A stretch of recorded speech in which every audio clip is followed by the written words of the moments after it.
नमस्कार दोस्तों, आपका मेरे चैनल पाठ पूजा में बहुत बहुत स्वागत है। आज हम सुनेंगे मौनी अमावस्या की कहानी। अगर आपको ये कहानी पसंद आए तो कमेंट बॉक्स में भगवान विष्णु की जय जरूर लिख दीजिएगा और चैनल पर नए हो तो चैनल को लाइक, शेयर और सब्सक्राइब करके ऑल बटन पे क्लिक कर दीजिएगा ताकि आने वाली सभी वीडियो की नोटिफिकेशन आपको सबसे पहले मिल सके। माघ महीने में पड़ने वाली अमावस्या को मौनी अमावस्या या फिर माघ अमावस्या कहा जाता है। मौनी अमावस्या के दिन व्रत रखकर पूरा दिन मौन व्रत रखकर संयम का पालन किया जाता है, जिससे मुनि पद प्राप्त होता है। इस दिन गंगा स्नान, पूजा और दान का विशेष महत्व रहता है। ऐसा माना जाता है कि इस दिन गंगा स्नान करने से व्यक्ति के सारे पाप धुलकर नष्ट हो जाते हैं। इस दिन दान पुण्य करने से विशेष लाभ प्राप्त होता है और माना जाता है कि इस दिन दान पुण्य करने से पितरों का आशीर्वाद प्राप्त होता है। साथ ही घर में सुख शांति और बरकत बनी रहती है। साथ ही मौनी अमावस्या के मौके पर गंगा स्नान करने और गंगा के पानी में आस्था की डुबकी लगाई जाती है। इस दिन वहां पर उत्सव जैसा माहौल रहता है और माना जाता है कि अमावस्या के दिन किसी जरूरतमंद को दान पुण्य करने से सुखों की प्राप्ति होती है और विशेष फल प्राप्त होते हैं। इस दिन भगवान विष्णु और पीपल के वृक्ष की पूजा की जाती है। पुराणों के अनुसार कांचीपुरी नाम के गांव में एक ब्राह्मण रहता था जिसका नाम देवनारायण था और उसकी पत्नी का नाम धनवती था। उन दोनों के 7 पुत्र और एक पुत्री थी।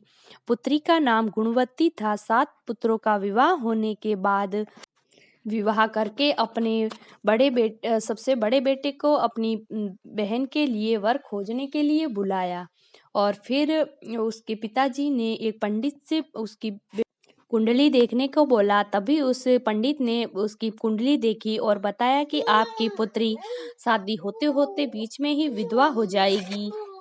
तभी उसके पिताजी ने पंडित से पूछा कि मेरी पुत्री के जो ये कुंडली में भाग दोष लिखा हुआ है, इसका निवारण कैसे होगा।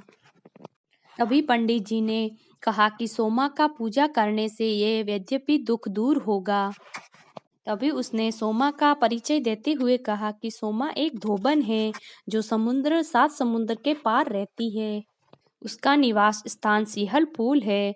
उसको जैसे तैसे प्रसन्न करके गुणवती के विवाह से पूर्व उसको यहाँ ले आओ। तभी देवनारायण का सबसे छोटा बेटा अपनी बहन को लेकर सिंहल द्वीप के लिए निकल पड़ा।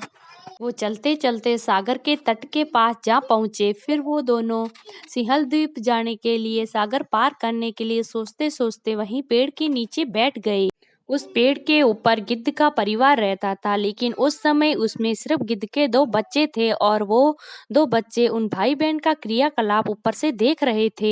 सायंकाल में जब गिद्ध के बच्चों की माँ आई तब उन बच्चों ने भोजन नहीं किया और अपनी माँ से कहा कि माँ देखो, ये 2 प्राणी सुबह से इस पेड़ के नीचे भूखे बैठे हैं और जब तक ये दोनों खाना नहीं खा लेते तब तक हम खाना नहीं खाएंगे। तभी दया और करुणा की वशीभूत होकर वो गिद्ध माँ नीचे आई और उन 2 भाई बहन से बोली कि मैं आपकी इच्छा जान चुकी हूँ, लेकिन इस वन में जो भी शकरमूल वगैरह या फल फ्रूट जो भी मिलेगा मैं वो ले आऊंगी और आप दोनों भोजन कर लो। मैं प्रातः काल आपको ये सागर पार करवा कर सिंहल द्वीप के सीमा पर पहुंचा दूंगी। दूसरे दिन सुबह प्रातः काल वो गिद्ध माता की सहायता से दोनों भाई बहन सिंहल द्वीप की सीमा पर जा। वो दोनों भाई बहन सुबह जल्दी उठकर सोमा का घर झाड़ देते और उसको गोबर से लीप देते थे। एक दिन उस सोमा धोबन ने अपनी बहुओं से पूछा कि ये सुबह सुबह अपना घर कौन झाड़ के और गोबर से लीप के इतना अच्छा कर देता है। तभी बहुओं ने कहा कि हम ही करते हैं, और कौन करता है, और कौन आके बाहर का आके कौन अपना घर को ऐसे करेगा, ये हम लोग ही करते। परंतु धोबन को उस बात पर भरोसा नहीं हुआ और उसने ये राज जानना चाहा, इसलिए वो एक दिन पूरी रात इस बात को जानने के लिए वो पूरी रात जागती रही और उसने पूरी रात जागकर ये चीज़ अपनी आँखों से देख ली कि ये सब कौन करता है। फिर उस भाई-बहन से उस सोमा ने बातचीत की। तभी उसकी बहन के भाई ने उसको अपनी बहन के दोस्त के बारे में सारी बात बताई। तभी वो सोमा धोबन उनकी सेवा और श्रम से बहुत प्रसन्न हुई और उसकी बहन के दोस्त का निवारण करने का और उसके घर उसकी शादी से पहले जाने का वचन दिया और बोली कि मैं आके इनके दोस्त का निवारण कर दूंगी।